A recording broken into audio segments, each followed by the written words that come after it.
Hi എല്ലാ എൻ്റെ പ്രിയപ്പെട്ട കൂട്ടുകാരും സന്തോഷത്തോടെയും സുഖത്തോടെയും അവിടെവിടെങ്ങളിൽ ഇരിക്കുന്നുവെന്ന് വിശ്വസിക്കുന്നു. ഞാനും കുഴപ്പമൊന്നുമില്ലാതെ ജീവിക്കുന്നു. പിന്നെ കുറേ എന്നെ സ്നേഹിക്കുന്ന ആൾക്കാരൊക്കെ എന്നോട് ചോദിച്ചു, എന്താ വീഡിയോ ഒന്നും കാണുന്നില്ലല്ലോ എന്ന്. ഇന്ന് ഞാൻ ഈ വീഡിയോയുമായിട്ട് വന്നത് ഒരു പ്രത്യേക കാര്യം എൻ്റെ മനസ്സിൽ തറച്ചതുകൊണ്ടാണ്. വേറൊന്നുമല്ല, നമ്മുടെ രേണുസുതിയാണ്. കഴിഞ്ഞ കുറേ ദിവസങ്ങളായിട്ട് പിന്നെ മീഡിയയിൽ നമ്മൾ കേൾക്കുന്നുണ്ട്. കഴിഞ്ഞ ദിവസം രേണുസുതി തന്നെ മീഡിയയുടെ മുന്നിൽ അവരുടെ രോഗവിവരം ഡിക്ലെയർ ചെയ്തു.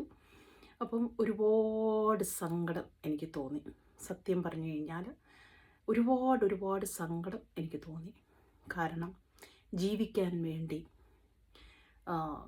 കുഞ്ഞിനെ വളർത്താൻ ഒരു കുടുംബം മുഴുക്കെ അവളെ പ്രതീക്ഷിച്ച് ജീവിക്കുന്നതാണ്, മാതാവും പിതാവും കുഞ്ഞും ഒക്കെ. അപ്പം അതിനു വേണ്ടി ജീവിക്കാൻ വേണ്ടി ഇറങ്ങിയപ്പോൾ ഒരു സമൂഹം മൊത്തം അവളെ കല്ലെറിഞ്ഞു. എങ്കിലും അവൾ പിടിച്ചു നിന്നു, കയറി വന്ന്. അപ്പോൾ അവളെ രോഗം തളർത്തി.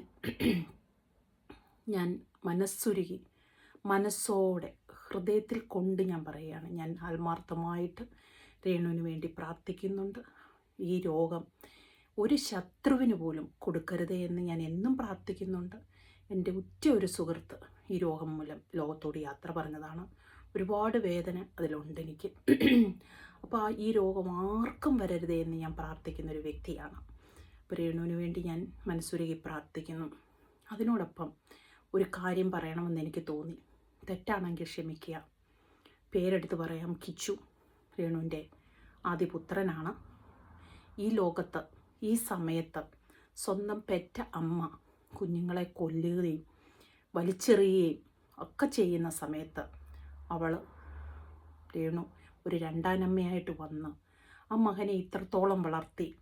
ആ മകൻ ആ അമ്മയുടെ മേൽ എന്താണ് കുറ്റമെന്നൊന്നും പറഞ്ഞ് കേട്ടിട്ടില്ല. ഒരു സാധാരണ അമ്മ മകനോട് ശാസിക്കുന്ന ശാസനയെ അമ്മ ചെയ്തിട്ടുള്ളൂ.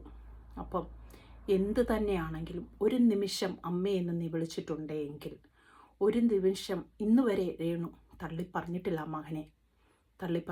മകനെ, എന്നെയോ ഈ ലോകത്തിലുള്ള ആരെയെങ്കിലും ദൈവത്തെ വിശ്വസിക്കുന്നുവെങ്കിൽ, ദൈവത്തെ സ്നേഹിക്കുന്നുവെങ്കിൽ, ഒരു അമ്മ എന്ന പദത്തിൻ്റെ അർത്ഥം നിനക്ക് മനസ്സിലാകുമെങ്കിൽ തീർച്ചയായിട്ടും ആ അമ്മയോട് ചെന്ന് ക്ഷമ പറഞ്ഞ് ആ അമ്മയെ നീ ചേർത്ത് പിടിച്ചാൽ ആ അമ്മ ജീവിതത്തിലേക്ക് കടന്നു വരും, ഉറപ്പാണ്.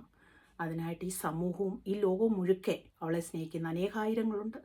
അവരെല്ലാം രേണുവിൻ്റെ കുടുംബത്തോടും ഒപ്പം പ്രാർത്ഥനയോട് യോജിച്ച്, പ്രാർത്ഥനയോടും സ്നേഹത്തോടും കൂടെയുണ്ട് എന്ന് പറയണമെന്ന് എനിക്ക് തോന്നി. അതിനായിട്ട് വന്നാണ്. ഇത്രയേ ഉള്ളൂ. Bye bye.